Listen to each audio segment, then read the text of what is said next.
अस्सलाम वालेकुम। आज हम एक छोटे से हेलो वर्ल्ड प्रोग्राम के ज़रिए सी प्लस प्लस के बिल्कुल बेसिक सिंटैक्स को समझने की कोशिश करेंगे। तो इसके लिए मैंने ये हेलो वर्ल्ड का बिल्कुल छोटा सा प्रोग्राम लिखा है आपके लिए। और इसमें जो है जितने भी कीवर्ड्स और जो भी मतलब लाइन टू लाइन जो भी चीज़ें यूज़ हुई हैं, मैं आपको वो समझाने की कोशिश करूँगा। सबसे पहले हमारे पास हैश इंक्लूड आयो स्ट्रीम आता है। हैश इंक्लूड आयो स्ट्रीम जो है ये यहाँ पे हमारी जितनी भी हेडर फाइल्स और बिल्ट इन लाइब्रेरीज होती हैं वो यूज़ होती हैं। हैश इंक्लूड जो होता है वो हमारे पास डायरेक्टिव होता है, और किसी भी लाइब्रेरी को अगर आपने ऐड करना है तो आप वो उसको राउंड ब्रैकेट्स के साथ जहाँ पे मैंने आयो स्ट्रीम लिखा है यहाँ पे उसको आप ऐड कर सकते हो। बेसिकली लाइब्रेरीज का काम ये होता है कि वो एक बिल्ट इन लाइब्रेरीज भी होती हैं आपके पास। बेसिकली जो लाइब्रेरीज होती हैं वो दो किस्म की होती हैं। एक आपके पास बिल्ट इन लाइब्रेरीज होती हैं, स्टैंडर्ड बिल्ट इन लाइब्रेरी, और एक आपके पास होती हैं यूज़र डिफाइंड लाइब्रेरीज। जो यूज़र डिफाइंड लाइब्रेरीज होती हैं वो आप खुद टाइप करके लिख सकते हो, जैसे न्यू क्लास बना के उसके अंदर आप अपनी हेडर फाइल और उसको डिफाइन करके उस कोई भी मतलब लाइब्रेरी आप लिख सकते हो।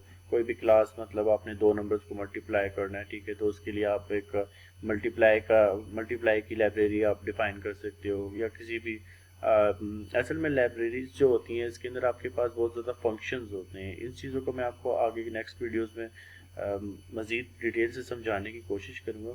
फ़िलहाल हम आयो स्ट्रीम के ऊपर और बिल्ट इन लाइब्रेरीज़ के ऊपर फोकस करते हैं।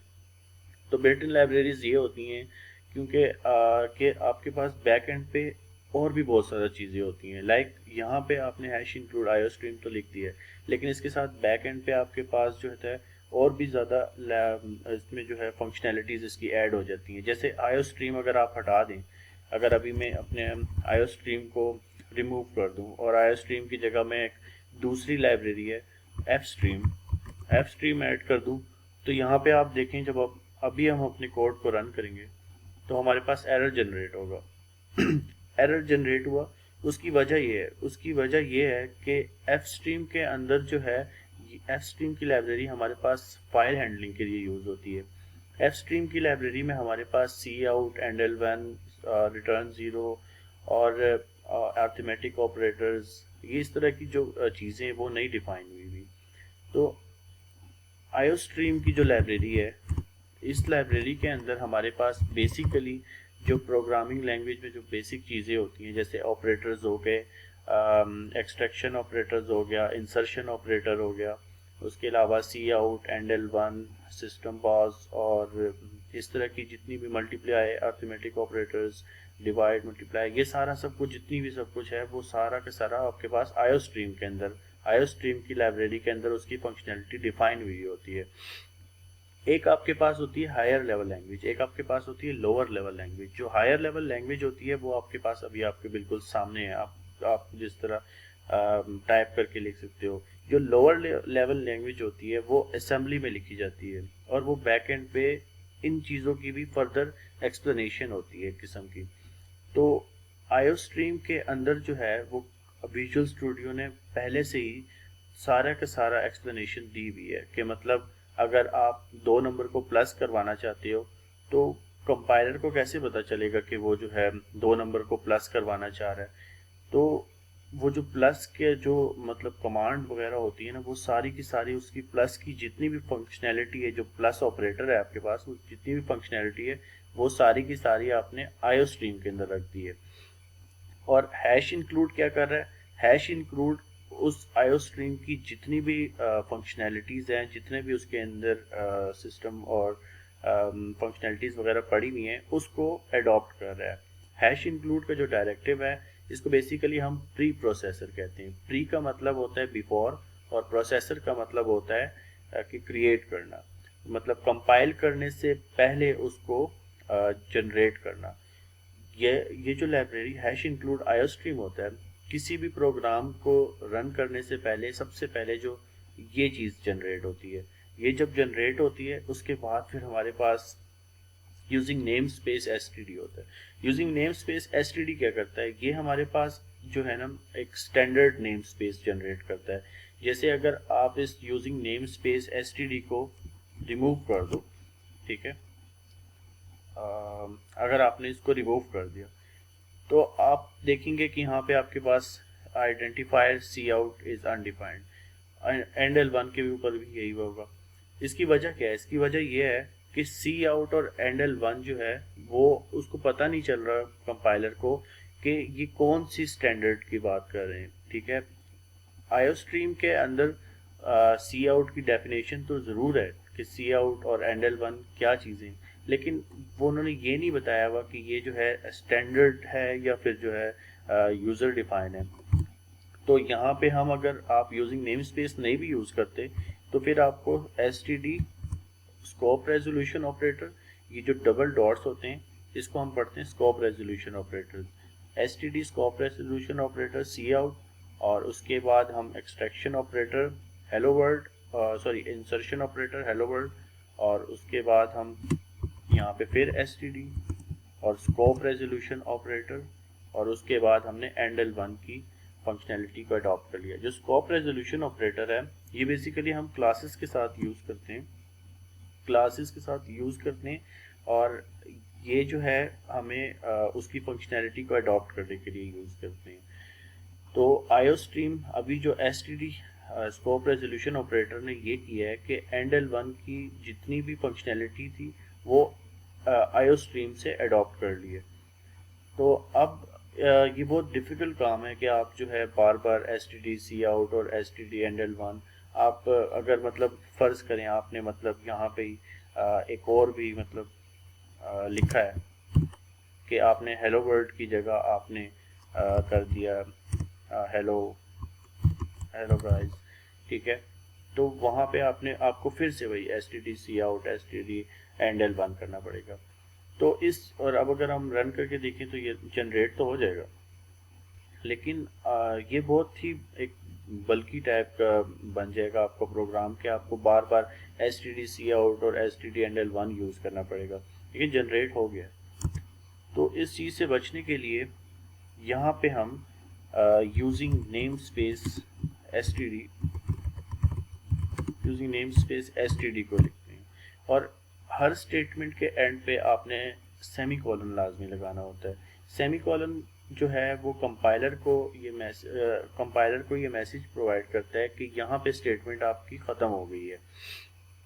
अच्छा, अब हम यहाँ पे अपना STD को रिमूव कर देते हैं, क्योंकि हमने जब using name space STD iostream के नीचे डिफाइन कर दें तो फिर उसके बाद जो है हमारे पास STD स्कोप रेजोल्यूशन ऑपरेटर का काम बाकी नहीं रह जाता। आप लगाना चाहें तो लगा सकते हैं, लेकिन फिर उसके बाद जो है कोई ज़रूरत नहीं रहती। अच्छा, फिर हम आते हैं INT मेन के ऊपर। INT मेन क्या चीज़ है? ये आपके पास फंक्शन का नाम है, और यहाँ पे जो ब्रैकेट्स के अंदर ये पैरेंथेसिस के अंदर जो आपके पास लिखा हुआ है ये आपके पास डेफिनेशन है, फंक्शन की डेफिनेशन। INT मेन का मतलब ये है कि मेन के इंटीजर मेन फंक्शन। ठीक है, मतलब ये कि जब भी ये मेन फंक्शन जब आपका प्रोग्राम स्टार्ट होता है कंपाइल होने के बाद, सबसे पहले आपका प्रोग्राम एग्जीक्यूट होना इंट मेन से स्टार्ट होता है। तो यहाँ पे ये इसका मतलब ये है कि जब भी आपका प्रोग्राम एग्जीक्यूट होगा तो जो वैल्यू आपके पास रिटर्न होगी वो एक इंटीजर टाइप की वैल्यू रिटर्न होगी। देखें, जो यहाँ पे आपके पास रिटर्न 0 है, इसका मतलब ये होता है कि जब भी आपका प्रोग्राम सक्सेसफुली टर्मिनेट कर जाता है तो वो जो प्रोग्राम जो जब भी सक्सेसफुली टर्मिनेट करता है ना, तो वो एक वैल्यू रिटर्न करता है। तो इन्होंने स्टैंडर्ड के तौर पर के कमांड एग्जीक्यूटेड सक्सेसफुली जो है इसको हमने मतलब प्रोग्रामिंग लैंग्वेज में हमने कहा कि जब भी प्रोग्राम सक्सेसफुली टर्मिनेट करेगा तो वो एक ज़ीरो वैल्यू रिटर्न करेगा अपने फंक्शन को। आप इसकी जगह यहाँ पे void main भी लिख सकते हो। void main जो है, जब आप void main यूज़ करते हो तो उसका मतलब ये होता है कि आप कोई भी चीज़ रिटर्न नहीं करवा रहे। ठीक है, वो फिर मतलब आपका जो प्रोग्राम है उसको पता नहीं चल रहा होता कि ये इसने जो है कब रिटर्न ये कब एग्जीक्यूट हुआ है, और ये एग्जीक्यूट सक्सेसफुली हुआ भी है या नहीं हुआ, या इसके अंदर कोई एरर जनरेट हुआ भी था या नहीं हुआ था, तो उसका कोई अता पता नहीं होता। लेकिन अगर void main के साथ आप यहाँ पे रिटर्न 0 लिखेंगे ना तो वो आपको एरर देगा। क्यों? क्योंकि जो void होती है ना, void, इसकी कोई भी रिटर्न टाइप नहीं होती। तो void main के साथ आप कभी भी रिटर्न 0 नहीं ऐड करवा सकते। अब आप इसको रन करके देखें तो ये जनरेट हो जाएगा, ठीक है। लेकिन अगर आप वॉइड मेन के साथ नीचे रिटर्न 0 लिखेंगे, ठीक है, अगर आप वॉइड मेन के साथ नीचे रिटर्न 0 लिखेंगे और उसके बाद इसको एग्जीक्यूट करने की कोशिश करेंगे तो आपके पास एरर जनरेट होगा। यहाँ पे आपके पास एक अच्छी प्रैक्टिस यही होती है कि आप साथ साथ अपने एरर लिस्ट में जो है नीचे जो आउटपुट होता है वो उसको देखते रहें, और एरर लिस्ट को लाजमी देखें। अगर आपका कोई भी एरर जनरेट हुआ है तो आप यहाँ पे नीचे उसको एरर लिस्ट में जाकर उसको पढ़ें, उसको लाइन नंबर देखें और उसको समझने की कोशिश करें कि ये कह रहा है। अच्छा, अब हम इसके ऊपर आते हैं। सी आउट जो होता है, सी आउट बेसिकली हम किसी भी चीज़ जब आउटपुट करवाते हैं, ठीक है, तो आउटपुट के लिए हम सी आउट यूज़ करते हैं। इसी तरह जब हम आगे वाली वीडियोस में हम देखेंगे इनपुट भी हम करवाएंगे वैल्यूज़ को, तो वो मैं आपको बताऊंगा कि उसके लिए हम कौन सा ऑपरेटर यूज़ करते हैं। और एंड L1 जो है, एंड L1 हमारे पास क्या काम करता है कि आपको न्यू लाइन पे ले जाता है। अब अगर मैं यहाँ से एंड L1 हटा दूँ, अगर मैं एंड L1 हटा दूँ तो यहाँ पे होगा ये कि हेलो वर्ल्ड के बाद फ़ौरन ही उसी के आगे हेलो गाइस लिखा हुआ आ जाएगा। अभी देखिए,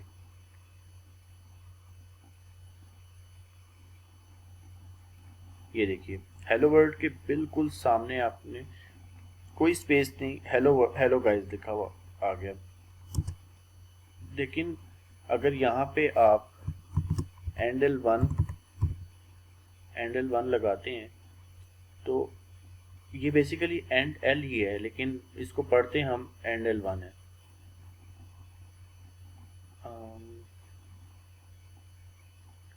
अभी देखिए हेलो वर्ल्ड के सामने कुछ भी नहीं जनरेट हुआ, उसके नीचे वाली लाइन पे इसका, जब भी आपने न्यू लाइन पे जाना हो तो आप एंड L1 लगाते हैं। या फिर आप अगर एंड L1 नहीं लगाना चाहते तो इसके लिए हम एक और चीज़ भी यूज़ करते हैं, हम बैक स्लैश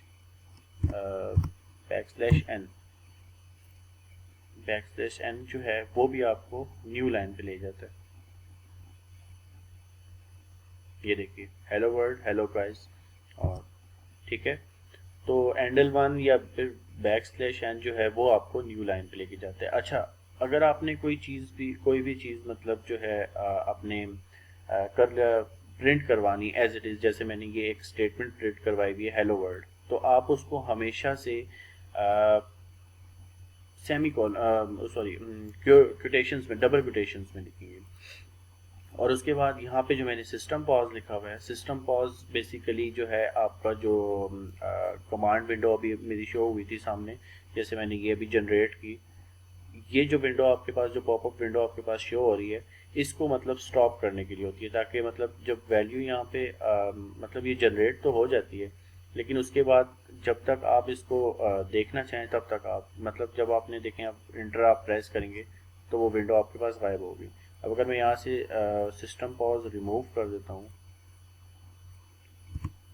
तो अब आप देखिए कि वो जनरेट होके खुद ही बंद हो जाएगा। कुछ कंपाइलर्स के लिए देखिए आपने सिस्टम पॉज नहीं यूज़ किया तो उसने कमांड तो बिल्कुल सक्सेसफुली एग्जीक्यूट हो गई है, प्रोग्राम बिल्कुल सक्सेसफुल बन चुका है, लेकिन वो आपको शो नहीं होगा कि मतलब ये आपने जो प्रिंट करवाया है, ठीक है, वो प्रिंट भी हुआ है या नहीं। तो इसकी वजह से हम लोग सिस्टम पॉज यूज़ करते हैं। अच्छा, कोई भी स्टेटमेंट जब आपके पास मेन के अंदर एग्जीक्यूट हो एंड होगी तो आप उसके सामने सेमी कॉलन्स लगाएंगे, ठीक है, और उसके सामने उसको हमेशा से जो है इंट मेन के अंदर लिखेंगे। और ये आज का हमारे पास बिल्कुल बेसिक लेक्चर था, ठीक है। इंशाल्लाह आने वाले लेक्चर्स में मैं आपको मज़ीद भी ऑपरेटर्स के बारे में बताऊंगा, और उसके अलावा मैं फंक्शंस और अरेज, इन चीज़ों के बारे में मैं आपको बताऊंगा। इस वीडियो के एंड पे मैंने कुछ इम्पोर्टेंट लिंक्स भी अपलोड किए हुए हैं, ताकि जिन लोगों को वीडियो देख के कुछ समझ नहीं आया, कोई मतलब उनको कंसेप्ट रह गया है, और कुछ लोग ऐसे भी होते हैं जिनको पढ़कर ही कुछ चीज़ें समझ में आती हैं, तो उनके लिए ये कुछ थोड़ी सी इम्पोर्टेंट लिंक्स हैं जिसमें क्वालिटी का मटेरियल पड़ा हुआ है, और वहाँ से उनको काफ़ी हेल्प मिलेगी।